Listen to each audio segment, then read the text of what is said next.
The Boeing 787, sold as a dreamliner. An all-new airplane in a once-in-a-decade, if not once-in-a-generation, achievement of human ingenuity. For airlines, it's cheap to fly. For passengers, it offers unparalleled comfort. Wow. For Boeing, it promised windfall profits. The Dreamliner is the plane of the future. But Al Jazeera discovers a dark side to the Dreamliner. Unimaginable that we could be 3 years late, have a fleet grounding, have fires on the airplane. Our investigation finds Boeing altered its own quality standards.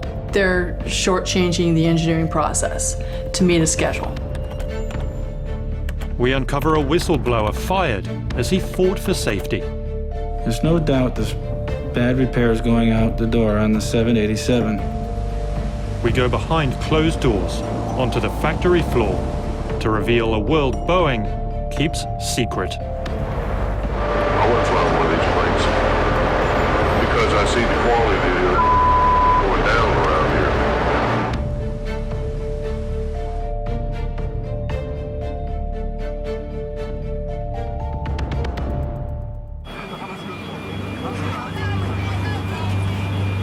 January 16th, 2013, Takamatsu, Japan.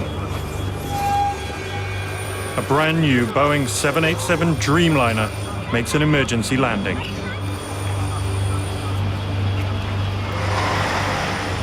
Passengers knew the plane was in trouble.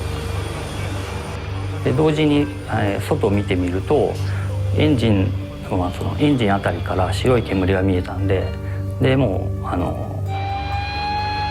思ったんですけど、非常にプラスチックの焼ける強い匂いが、漂ってきて、このまま墜落してしまうのかなとも一瞬は思いましたが、実際に見ますと青いボックスが、膨張した形で見分しました。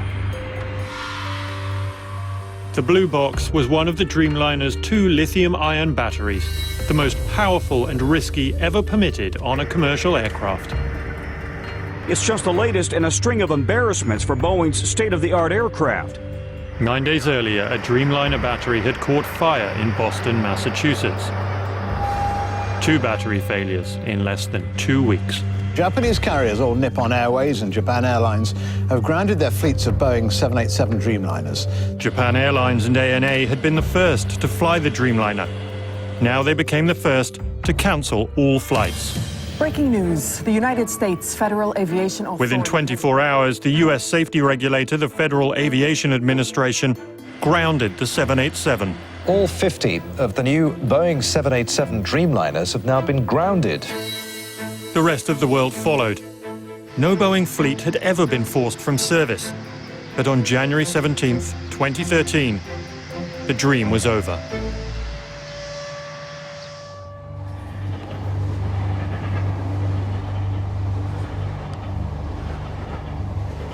I'm Will Jordan. For a year, my team and I have been investigating the Dreamliner. It's the Boeing company's big bet on the future. A plane created to save fuel, improve comfort, and boost profits. Built in a new way, designed and manufactured by scores of companies around the globe.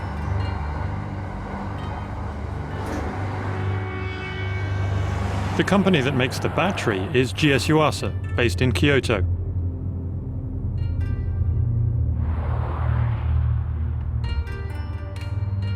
We wanted them to tell us what had gone so wrong. Hi, how are you? 会社名とか Al Jazeera. Al Jazeera. Yeah. We wonder whether you might be willing to do an interview. They refused. We have a contract with the Boeing, so we can't tell any comments to you. The battery is only one part of the Dreamliner's complex electrical system. There's also a charger made at a factory thousands of kilometers away. What happened there shows Boeing learnt years ago just how dangerous a lithium-ion battery could be.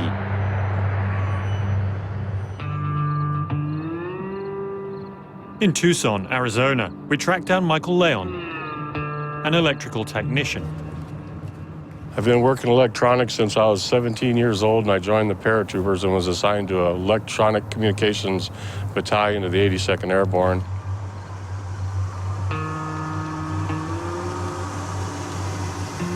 Yeah, this is the first time I've been here since 2007. It's hard to believe that this is what's left of a 3-story engineering structure. On a November morning in 2006, Leon and dozens of other workers clocked in at Securaplane, the company that makes the battery charger. And I started a pot of coffee, then I went into my lab and started working on my battery charging unit. And then it happened. And it was a very loud explosion. And all of a sudden, I was lying on the floor, and there it was, coming out the side of this battery. It was about that big, and it wasn't like fire. It looked like a jet afterburner, like jet exhaust. The prototype battery Securaplane was using to test its charger had exploded. I heard a very loud series of metallic rattling bangs. There kind of a shh, and just this jet of steam. The fire was literally rolling up the walls around me, and on the ceiling. I could just see it eating up all around me. I know that if that happened on board an aircraft, there would be no chance of survival.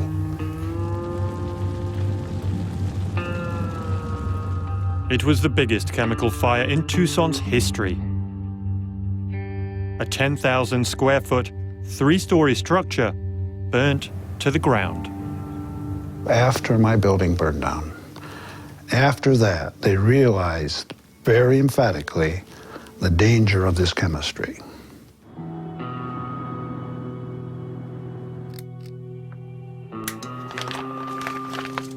Richard Luxo knows well the chemistry of the Dreamliner battery. Boeing chose the most powerful there is, but also the most volatile.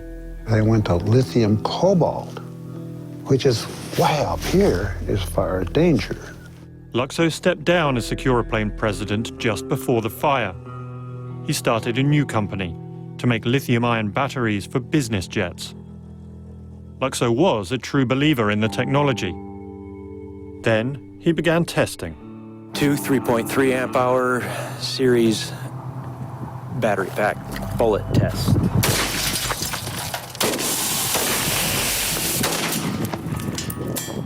Luxo went beyond even the latest industry guidelines, going so far as to fire bullets into batteries to see if they could be made safe for military applications.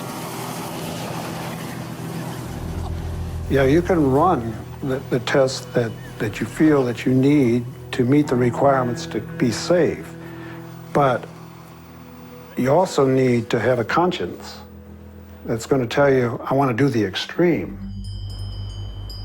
In the end, testing with a conscience, Luxo couldn't make the batteries meet the requirements. His new company failed. We became proficient in destroying batteries. And the more we learned about it, the worse it got. I mean, oh my God, we kept digging and digging. And we were saying, I wonder what the rest of the guys are doing. Well, I guess we knew.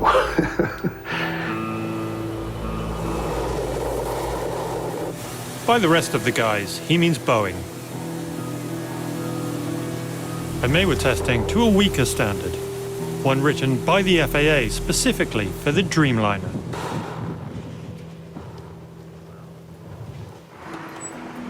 It's the FAA's job to regulate air safety. But when it comes to building airplanes, the FAA delegates oversight almost completely to the aircraft manufacturers. When it comes to the battery and beyond, Boeing largely polices itself. The batteries passed Boeing's tests. In line with the FAA rules, Boeing said the 787 batteries would virtually never catch fire on board an aircraft. Then they failed twice in just 9 days. Boeing has not uncovered the root cause of the failures. It found a workaround, a strong steel case, more insulation, and an exhaust for noxious fumes. Any fire will be impossible because there's not enough oxygen to support combustion. But several leading scientists have their doubts. I don't think it's a sufficient fix. Even inside that steel box with all of its fortifications, all the elements are still there for fire.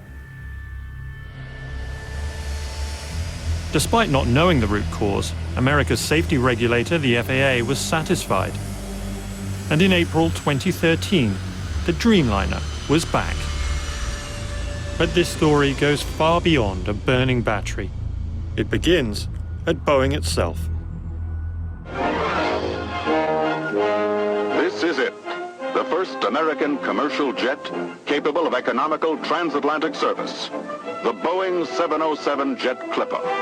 Since its creation in Seattle nearly a century ago, Boeing had developed a reputation as a world-class engineering company. But in 1997, Boeing changed. It merged with competitor McDonnell Douglas. Two companies with two very different business models.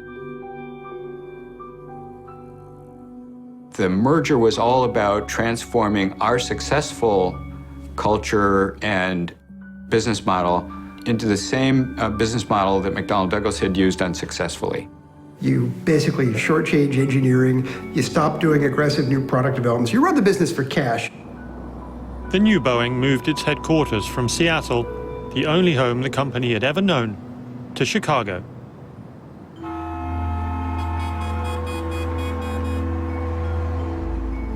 It began slashing investment in research in order to cut costs and maximize Wall Street returns. I felt it was wrong. I felt it was going to take the company in the wrong direction, and I thought that quality would suffer and the integrity of the product would suffer.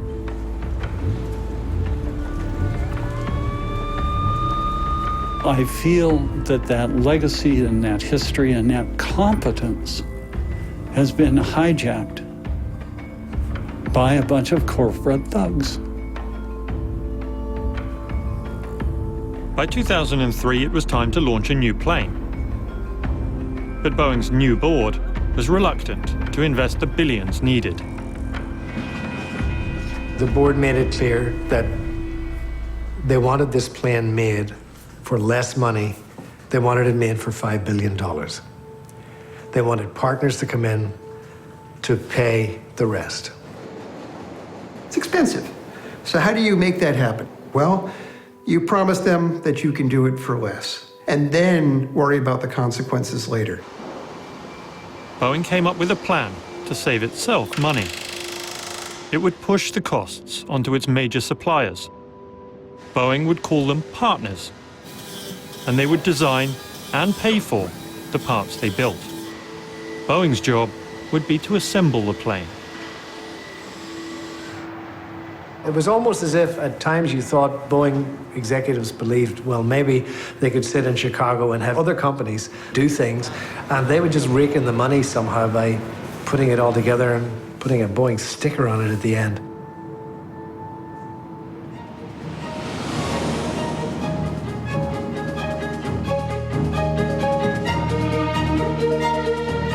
Right on schedule, Boeing rolled out the Dreamliner on Sunday, July the 8th, 2007. 787. The airlines with us today have made a big commitment to Boeing and to this airplane. So far, they have ordered 677 of them. I think in a lot of ways, July 8, 2007 was one of the more magical moments I've seen in the industry. Watching us live around the world, broadcasting, I'm told, in 45 countries in 9 languages for the premiere of this very exciting new Boeing 787 Dreamliner. We were all inside the factory with artificial lighting, big stage, Tom Brokaw, huge screens. Then they opened the doors of this giant assembly bay, and in rolls this beautiful, beautiful aircraft. and there it is sitting in the sun, and we all stream outside and we all touch it, and none of us notice. And I'm reassured by all the executives involved that it's going to fly within 2 months. 1, 2, 3. What I realized walking around it is that you could, look up in the wheel well and you could see daylight.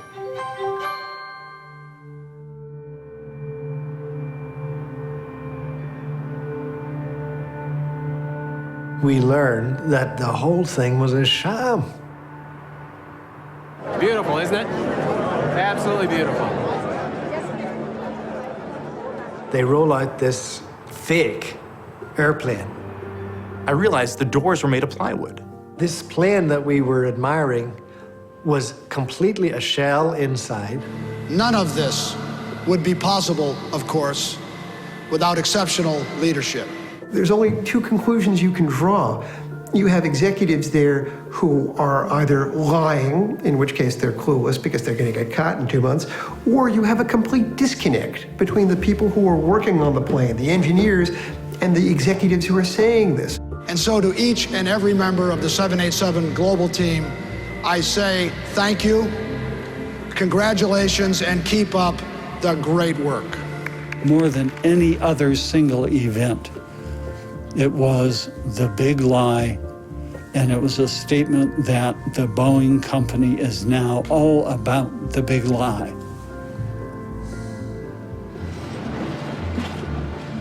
The day after the rollout, Wall Street pushed Boeing's stock to a 10-year high. But it was all about to unravel, as revealed in Boeing's investor calls.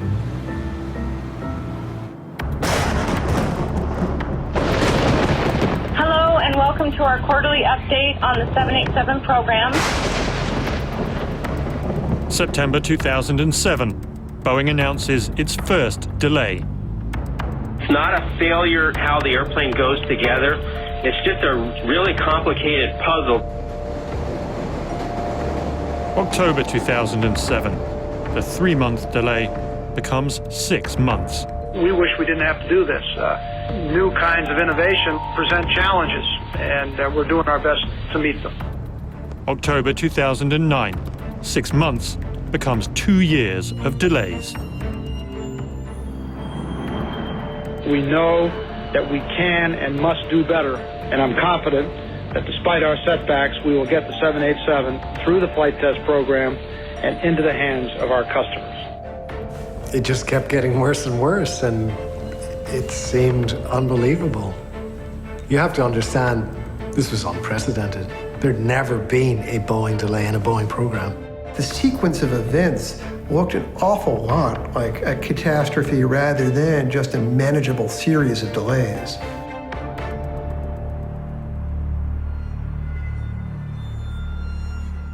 The Dreamliner business strategy was backfiring. Designed to save so much money, it was costing Boeing billions. The outsourcing plan failed very badly. All these different suppliers who were going to build these major sections couldn't actually do it.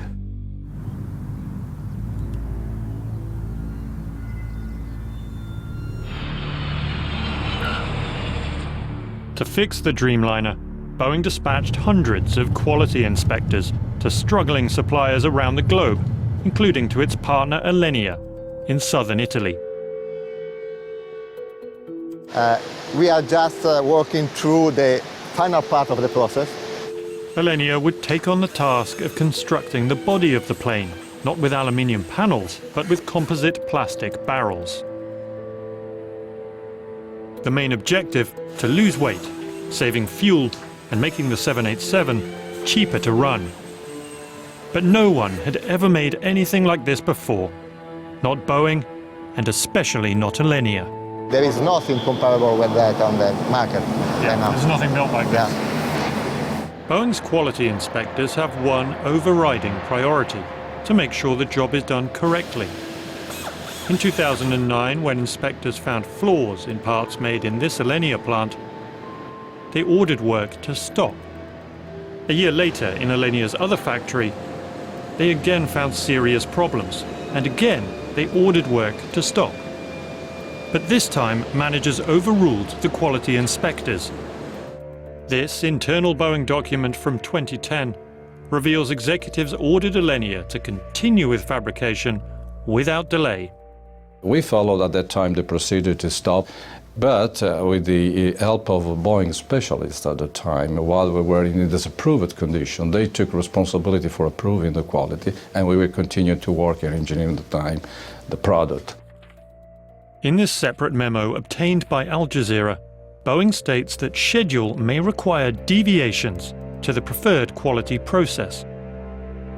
We received the memos from an engineer who, like many we spoke with, was afraid to appear on camera, so he answered my questions by email.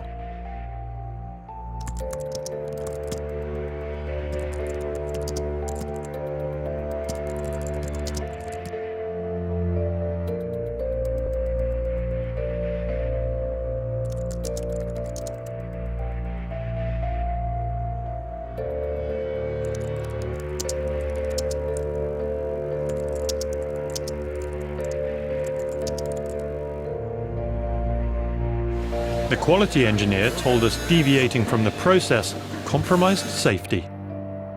Alenia and Boeing said it did not. 6, 7, 8, 9, 10. So I brought the memo to the former president of Boeing's Engineers Union. So my name is Cynthia Cole, C-Y-N-T-H-I-A, last name C-O-L-E. Cynthia Cole spent 32 years at the company, but never on the Dreamliner program. So she had never seen this memo before.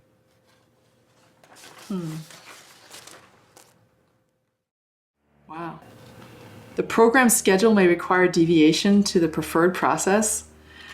See, that one sentence right there, that one fragment of the sentence. You know, you don't change your quality process for schedule. You make quality happen in the schedule. They're shortchanging the engineering process to meet a schedule. And they're not even allowing quality control to do their job. And they're telling them this is how it's going to be.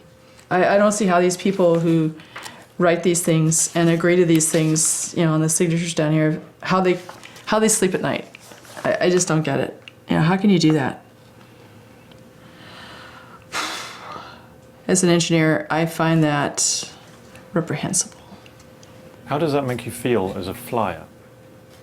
Oh, yeah, I'm not flying on a 787. That just makes, you know, because I've been kind of avoiding flying on a 787, and seeing this, I would definitely avoid flying on a 787.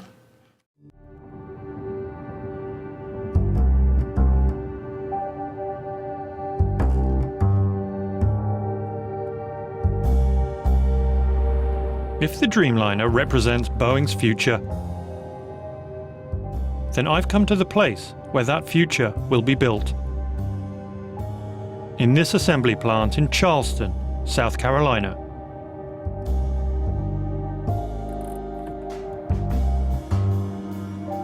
I've been called to a meeting with a man who works inside the plant.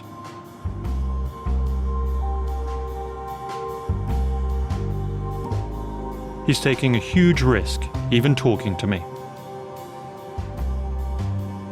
It's been eating me alive to know what I know, and to have no avenue, no venue to say anything.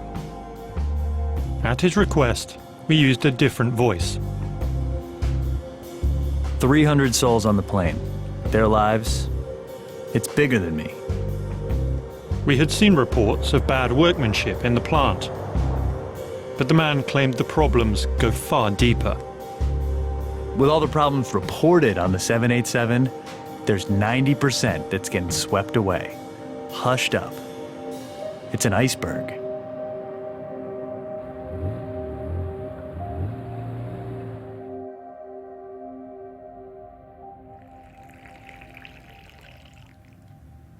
The people that actually work on it are the biggest problem. There is an uneducated, underskilled, and uncaring staff that are building these planes, and I'm not the only one that feels that way. And he was prepared to prove it, wearing a camera inside the plant to record what some workers said about the Dreamliner.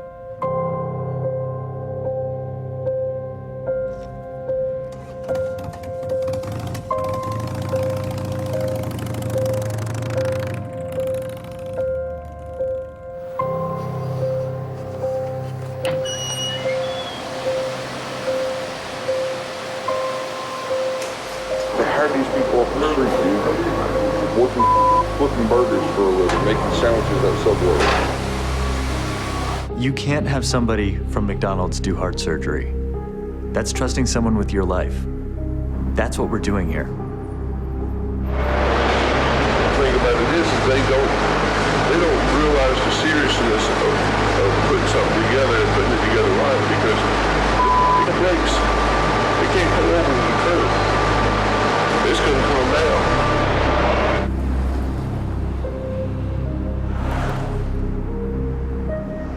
I've seen a lot of things that should not go on at an airplane plant. People talking about doing drugs, looking for drugs. It's all coke and painkillers.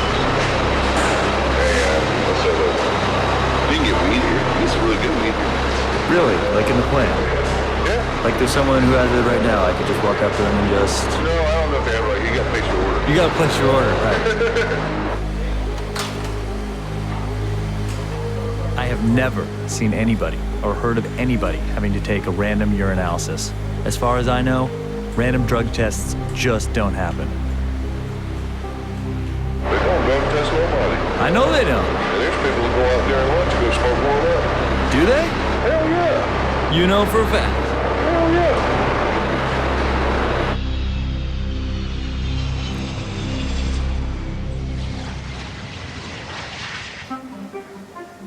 When Boeing first announced the 787 back in 2003, nobody ever dreamt it would have been assembled anywhere but Washington State.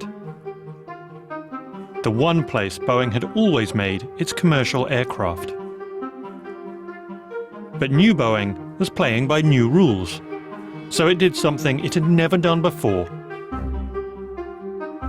Auctioned off final assembly to the highest bidder. They were going to hold a competition for it, a state against state, nationwide competition, where to build this plane.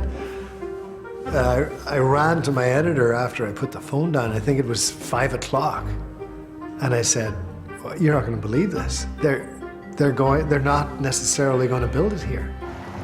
Washington State won, but only by giving Boeing what was then a record $3 billion in tax breaks.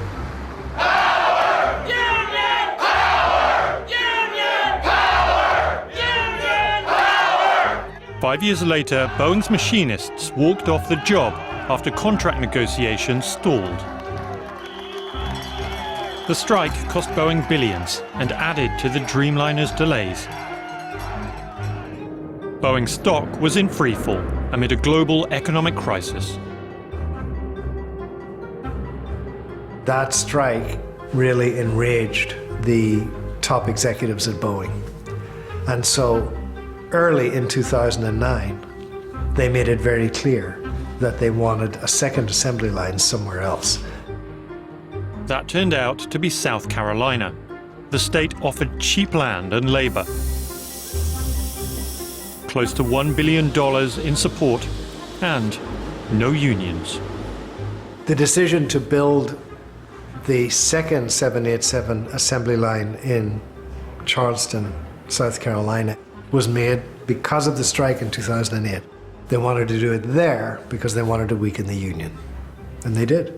Kind of has a shameless feel to it, right? It's very manipulative and not very hometown. It's not the way you treat your people in your community, unless they're not in your community, and unless you see them as a source of gains to be extracted. But for Boeing, leaving behind a world-class union workforce for the greener pastures of a non-union Charleston would come at a price.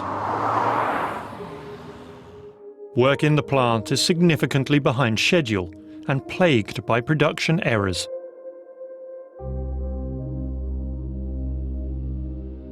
I've seen some crazy stuff, you know. Putting passengers with feet out of them to get them to go in the hole. I know of one customer, they'll no longer accept planes from Charleston due to quality issues.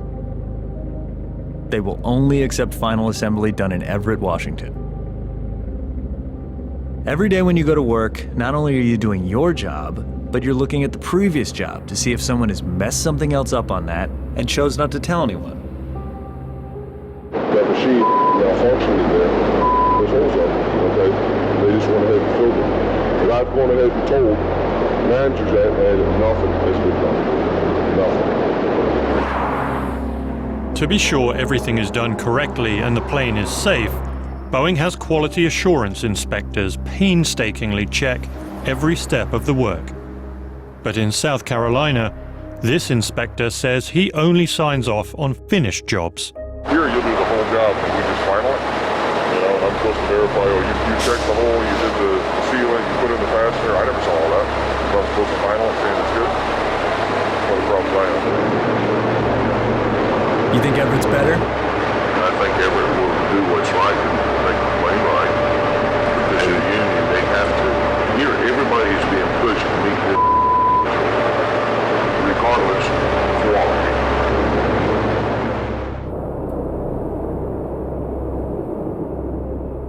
Which do you think is the priority then, schedule or quality? Schedule.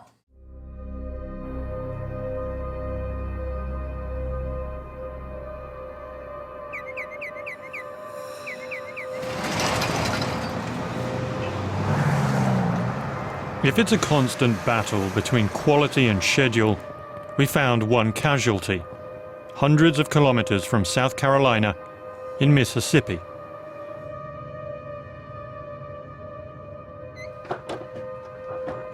My name is John Woods. I'm an aerospace engineer. Worked for General Electric, Lockheed, Boeing. John Woods spent a career in the highly specialized field of aerospace composites. Boeing hired Woods, knowing he had qualified psychiatric conditions. Attention deficit disorder, obsessive-compulsive disorder, and mild depression. His job was to write instructions on how to repair parts damaged during the manufacturing process. It's my job to make sure that that aircraft is safe. Woods says when he tried to enforce quality standards in the South Carolina plant, he was berated by his bosses.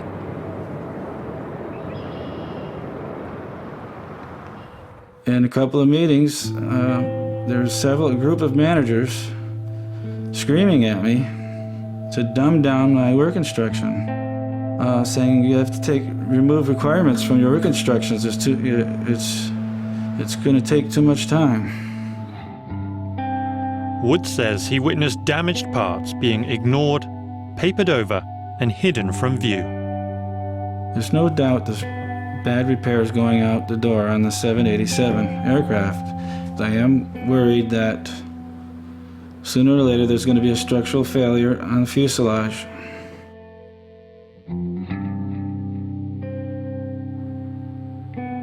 Woods appealed to Boeing's Human Resources Department, claiming he was being harassed for doing his job. Instead of coming to his defense, Boeing managers put Woods under review. Weeks later, they fired him. I'll never forget this. The day before I was terminated, I was telling my brother how proud I was to be working at Boeing. It's true. So instead of saying thanks for doing a good job, because I thought I was doing what I was supposed to be doing, I had to leave in shame, really. I was embarrassed with my own family.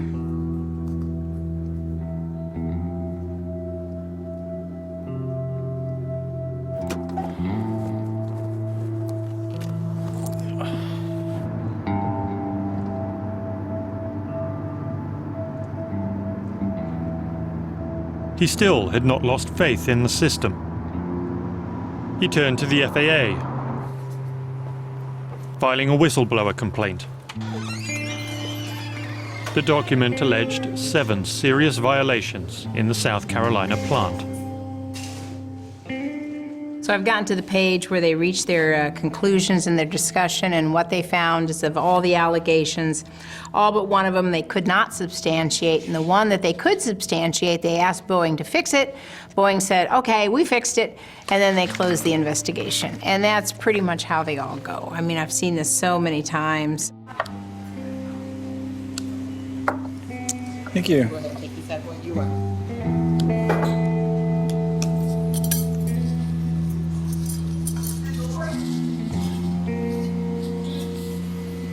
I always tell people when they call me up with information and they say, well, I have all this information about this dangerous situation. Should I blow the whistle? And I said, well, you know, not unless you have a private trust fund or another job to go to, because you'll have a problem earning a living. I had to maximize all my credit cards to survive, to support the family. There was a lot less money for the kids, for college and everything else.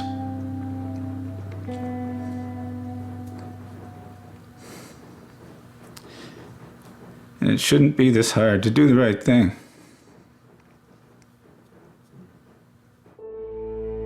When we looked at Wood's FAA complaint, we noticed a familiar name: Ali Bahrami.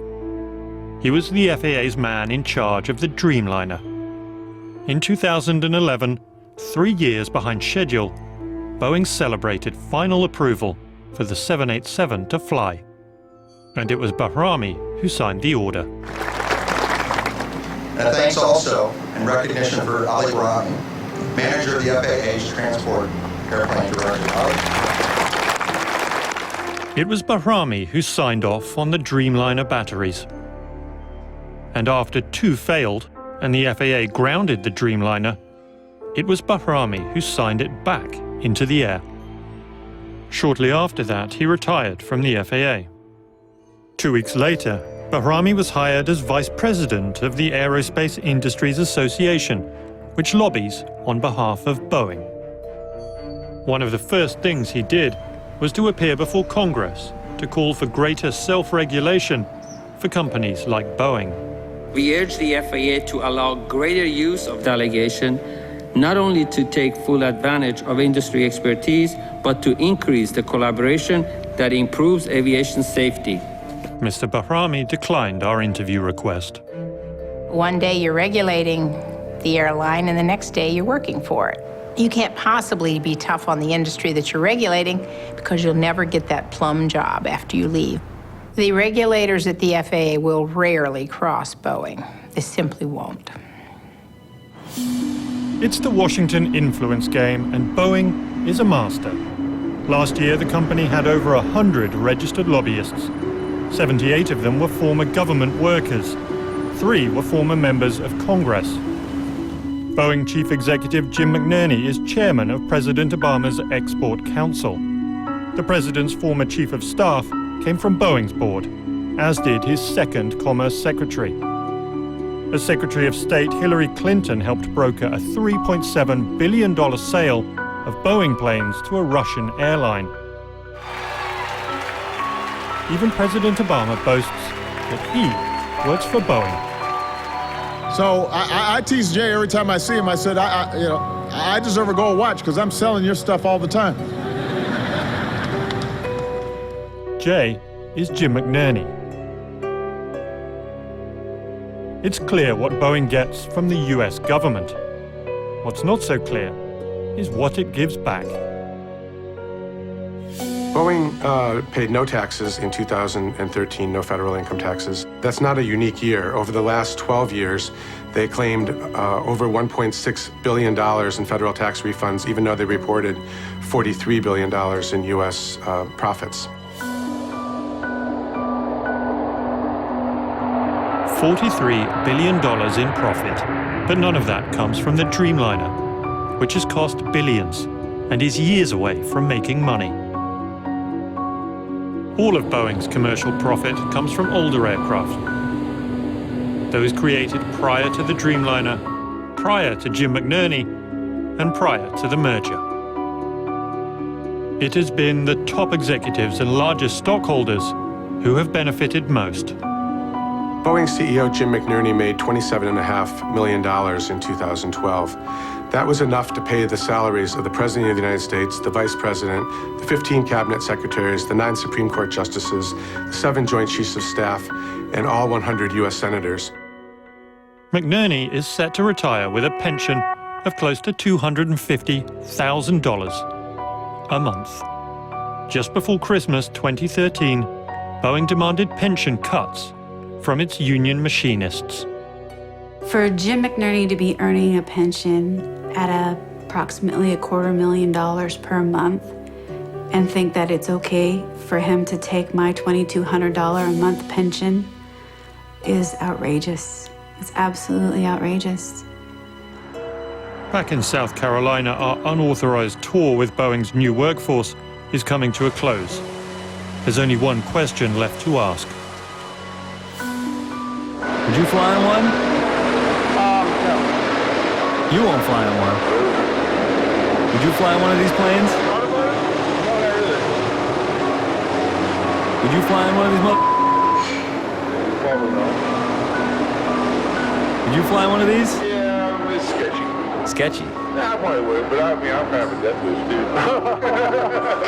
Our source asked 15 of his co-workers if they'd fly on the Dreamliner. 10 said no. I wouldn't fly on one of these planes. You wouldn't? Why wouldn't you? Huh? Why wouldn't you? Because I see the quality of going down around here.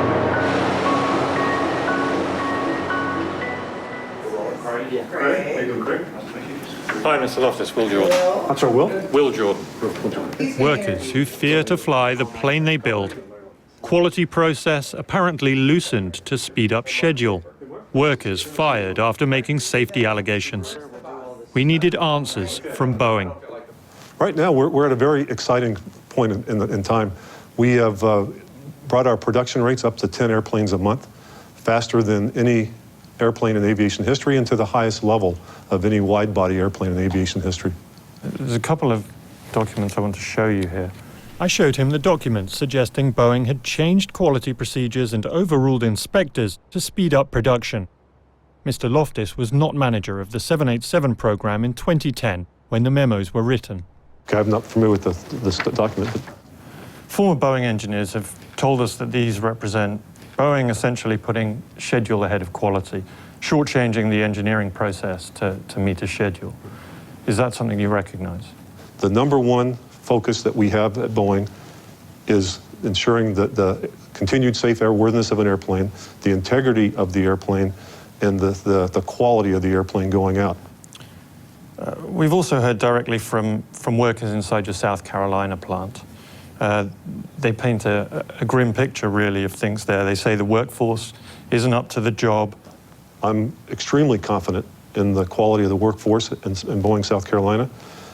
The Boeing workers at South Carolina don't share that confidence. Here's what some of them said. Guys, I'm going to just call up this hold here for a second. Can you turn the camera off for a second? Why would we need to turn the camera off? What's the problem? And then Boeing's communications director stopped the interview. So who are these employees that you're speaking to in South Carolina that are making these points?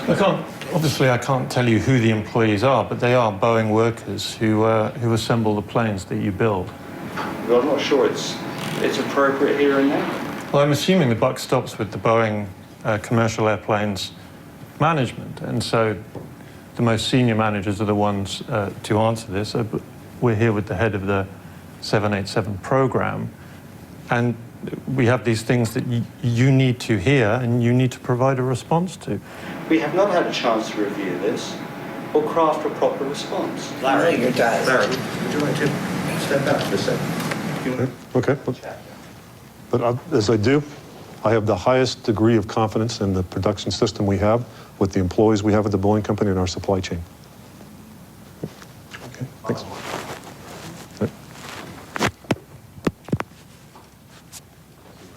Boeing answered our questions in writing, denying it compromises safety or quality. It said our interview was hostile, unprofessional, and in the worst traditions of tabloid-style television news. The company said it was confident that its battery fix prevents failures. Boeing says it uses one common FAA-approved quality system for the 787 in Everett and Charleston. Boeing noted its memo stated it did not signify authorization to ship parts that don't meet quality requirements. Boeing said it drug tests in line with company policy and applicable law. The company denies any customer has said they will only take planes from Everett. As for John Woods, Boeing says his safety claims have no merit.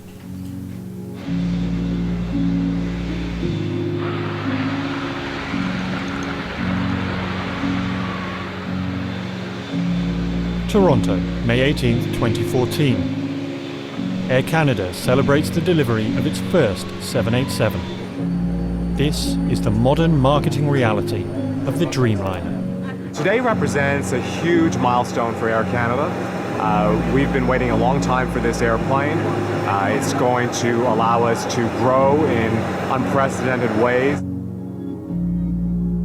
Because when you were eating before, where'd you put your iPad? I think our passengers are going to be very receptive of some of the new amenities. So I just want to see how far it goes back. The windows are huge. we were just excited because we really genuinely love this aircraft. And Thank you. Anything else you want to add, or any other story? No, we're very, very happy. Yeah. From a seating point of view, how is it different? Are there more restrooms? But is there another reality? One revealed by a burning battery, by the words of the workers who build the planes. We're not building them to fly, we're building them to sell, you know what I'm saying? By Boeing's apparent changes to its own quality protocol. Boeing says the 787 has no more problems than previous models. The FAA says there's never been a safer time to fly. The Dreamliner is the fastest-selling plane in the world. One day we may all find ourselves on board. When we do, we will trust Boeing has put quality first. We will trust the regulators have been rigorous. Ultimately, we will trust the plane is safe.